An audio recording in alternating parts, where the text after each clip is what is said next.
We're going to be announcing pharmaceuticals, chips, and various couple of other things, big ones. We did steel, as you know, they're 50%. We did aluminum, 50%. Lumber just came out. Why don't you announce copper? And we did cars. And now today we're doing copper. What would that tariff be on? The section tariff? I believe the tariff on copper, we're going to make it 50%. 50%. Any breakthroughs on I'm glad he didn't question it, because I sort of thought, what would that be? That was a quick one. I didn't have much time, but he agreed with me. Yeah, and if you were wrong, I'm sure he'd speak up and say that, no, you're spitballing tariffs on something we import billions of dollars at. No, it's Lutnick, right? So he's just gonna agree with him. So is it 50% tariff on copper?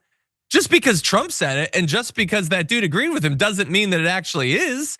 Maybe the letters will be coming out in 2 weeks, I don't know. But it is definitely consequential, all of this tariff nonsense is, because as I said, we import a lot of it and it goes into a lot of important products. And so the cost of many things that you buy, many things that corporations rely on, many things in the supply chain, I don't know, might have just gone up by 50%. Stay tuned to find out. But it's not just that. They announced steel, they announced cars or whatever. There's big pharmaceutical tariffs coming too, even bigger, and that could be even more consequential for you and your family. But let's start with copper because that's where they decided to start. It is a crucial component in a variety of goods, including electronics, machinery, and cars. Tariffs obviously could make those more expensive for people.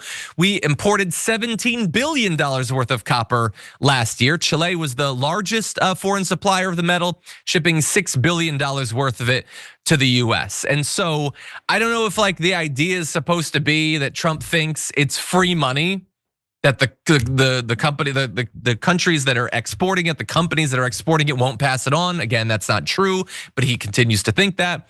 Or if he just thinks, well, this will just inspire us to mine more copper here. The issue is that people with actual expertise in these things say that that's extremely unlikely to happen anytime soon.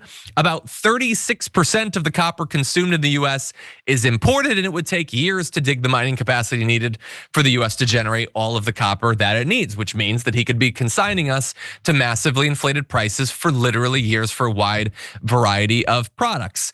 But that's just copper. I know it's hard for people to think about something secondary that goes into things, but what about direct things that you buy that your life might actually rely on? What about pharmaceuticals? There's gonna be during that meeting, they said they're going to be tariffs at very high rate, like 200%.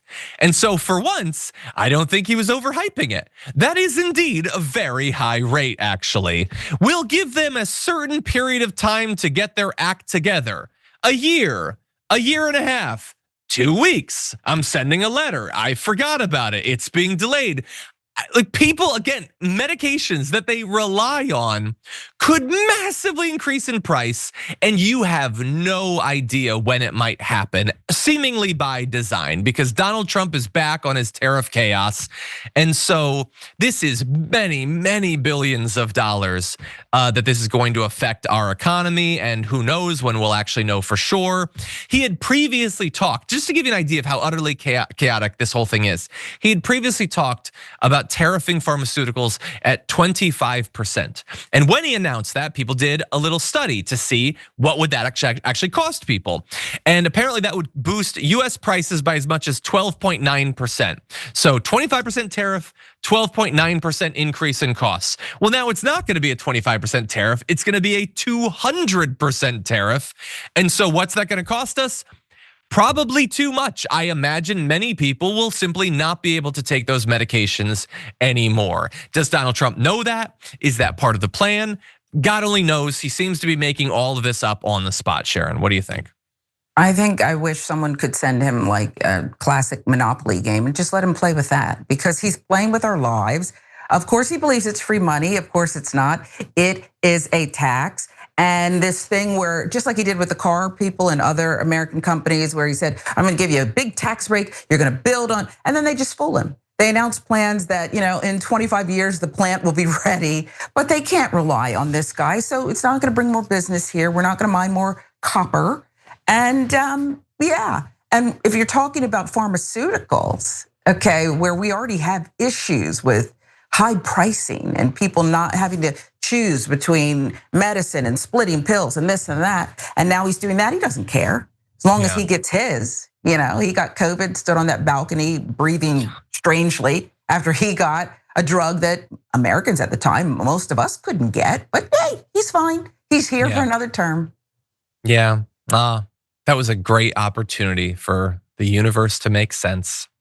Oh God, alas. Anyway, okay, so here is the thing about the tariff chaos that simultaneously makes me feel as bad as I can feel during this time and also not that bad. Because we deal with a lot of different types of chaos, and you don't know what he's gonna say tomorrow about Gaza or about immigration or about reproductive rights or whatever. So this is simultaneously some of the worst stuff that Trump is doing because it has such a massive effect on people's finances. It can, and not just individual finances. That's what we focus on because I care about people and what they buy. But bear in mind, it also has massive effects on businesses. The ability of these businesses to bring in products they need that might be part of their supply chain, but also their ability to sell their products abroad. This is utter chaos. But also, unlike a lot of the stuff that Donald Trump is doing, like that the big bill did or whatever, we are now being trained, every one of us, that the president, anytime they want, can change tariffs. Which means day one, hour one, minute one of the next presidency, we can go back to normal. When it comes to the tariffs, they can take off literally all of this. If you can so casually set a 200% tariff on pharmaceuticals, then President AOC can get rid of it with the stroke of a pen in 1 second. And so there's a lot of stuff that's going to take a lot of digging to write, and the economic damage of this is going to be part of that. But the ability to instantly reestablish rationality and sanity in our trade policy, that is one thing that a Democratic president can do if they choose to. If you enjoyed that, make sure that you never miss another video by subscribing. And if you want a little more, consider hitting the join button and becoming an actual member. But you're probably wondering, why the hell would I do that, John? First off, calm down. The stakes in this are very, very low. But also, when you click the join button and you become a member, you get access to bonus content that I make every week, and it's a ton of fun. You get access to tons of custom emojis and more besides that. By the way, if you join at tier 3, you even get access to a monthly member hangout with myself and other awesome people, and we always have a great time. By the way, you'll get all that going forward, but you also unlock years of the back catalog. That is literally 100 or more bonus clips, top 10 lists, debates, and more. What are you waiting for? Click the join button below. Your support powers our show, and we couldn't do it without you. Or at the very least, I wouldn't really want to try. Viewers like you keep me here, so thank you in advance for joining.